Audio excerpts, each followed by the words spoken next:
You are entering another dimension, a dimension of dumbos, of ding-dongs, a dimension of the mindless. You're moving into a land of arguments without substance. You've just crossed over into the bad take zone.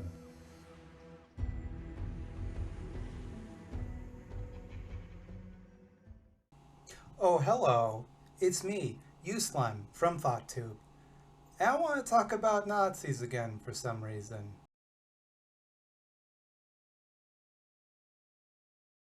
Short answer? No, not really.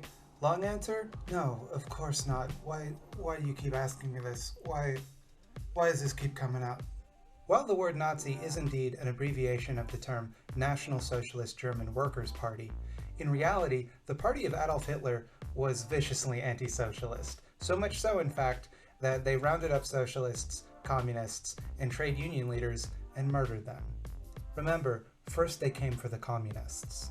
And it's true that the Nazis self-identified as socialist and used lots of socialist rhetoric when it suited them to do so. But their policies were anything but socialist. They outlawed striking in trade unions, the two main methods through which workers attempt to gain more control and democratize their workplace.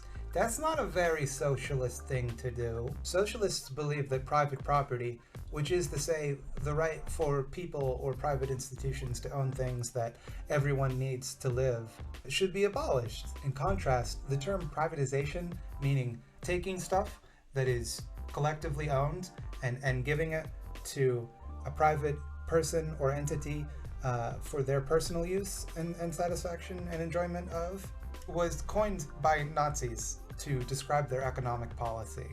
This is a quote from an article called The Coining of Privatization and Germany's National Socialist Party. In fact, Nazis coined the term. Their intent was to skew the distribution of income towards the rich with the objective of reducing consumption. After all, the rich have a lower marginal propensity to consume. Now, skewing income in favor of the rich? You really can't get less socialist than that. That is literally the opposite of everything that socialism as a project intends to do.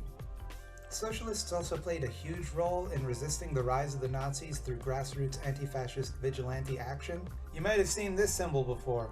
It's nowadays used as a generic anti-fascist symbol by posers like me who stick stickers on the back of their dumb little computers. It's in reference to the Iron Front, an anti-fascist paramilitary group that clashed with Nazis in the streets of Weimar or Weimar, Germany. I'm never sure which one is correct.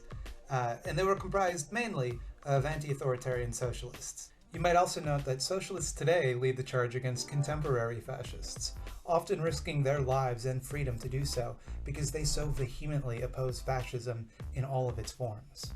And that feeling is mutual, by the way. Fascists really, really hate socialists. If you don't believe me, check out the comment section and see how many of them are threatening to throw me out of a helicopter right now. Ever heard the term cultural Marxism used by anti-socialist wieners? Well, they might not know this, but they're actually using a corrupted version of the term cultural Bolshevism, coined by Hitler, to describe an alleged Jewish conspiracy to introduce degeneracy. Jesus, the phrase introduce degeneracy? That's a fucking mouthful.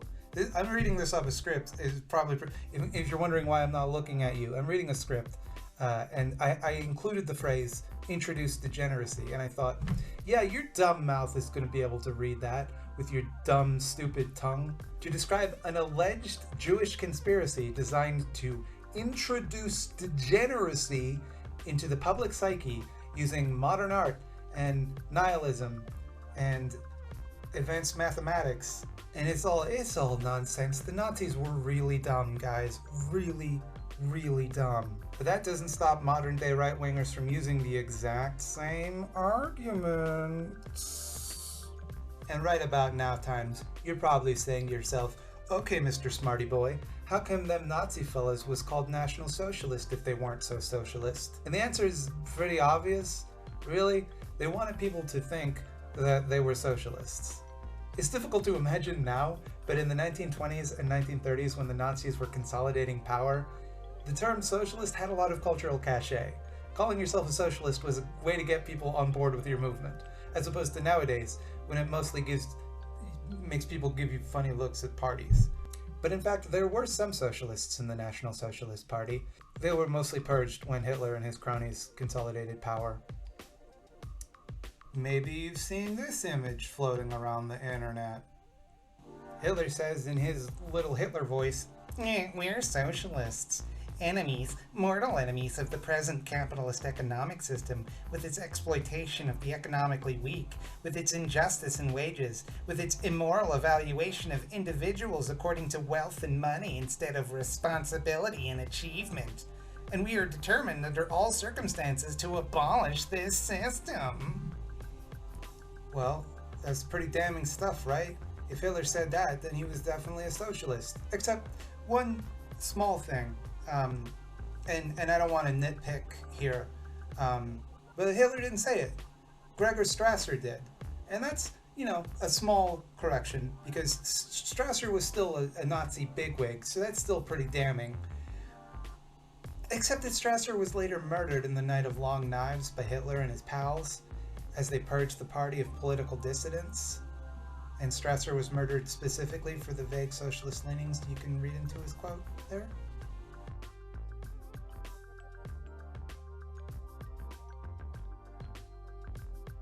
Lastly, there's one argument that critics of socialism love to use to smear us by painting socialists and fascists under the same broad brush.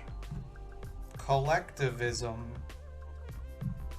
The idea being that since both socialists and fascists allegedly want to collectivize power, that puts them on the same side of the left-right political spectrum, with conservatives at the other side, because they prefer individualism.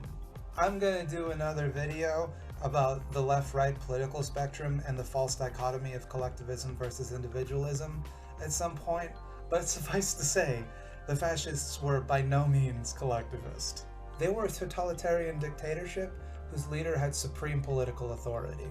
I don't know how you get more individualistic than literally giving all power to one individual. Think about it. Who had the power in Nazi Germany? Was it the collective, or was it a few individuals in the party? I mean, to call that collectivist is frankly absurd. Us leftoids, we do want to collectivize power, but those Nazis didn't. They wanted to regiment power. Knew this was coming. I knew this would happen eventually. Please don't knock over my flowers. You're back, huh? Please get down. Nazis wanted to regiment political power along strict hierarchical lines. Everything from their economic policy to their racist pseudoscience to their violent opposition of leftists demonstrates this beyond the shadow of a reasonable doubt. If anyone tells you that the Nazis were leftists, or socialists in particular, they're dumbos and they don't know what they're talking about, or they're trying to manipulate you and they think you're stupid. So don't listen to them, because it's wrong. I want to give a big thank you to everybody that supported my Patreon this March. Special thanks to Ryan William Cox, J. Bugs III, Michael Hollenbach, Nicole the Anarchaduck, Matthew, Chorham, and a very special thank you to Queen Maxine. Hey, if you liked this stuff, why don't you like it with the like button and subscribe to the channel, which is called Thought Brain or some dumb shit. Anyway, normally it's cartoons around here, but this episode was my stupid face. We're going to do more of that, so just adjust your expectations as you will.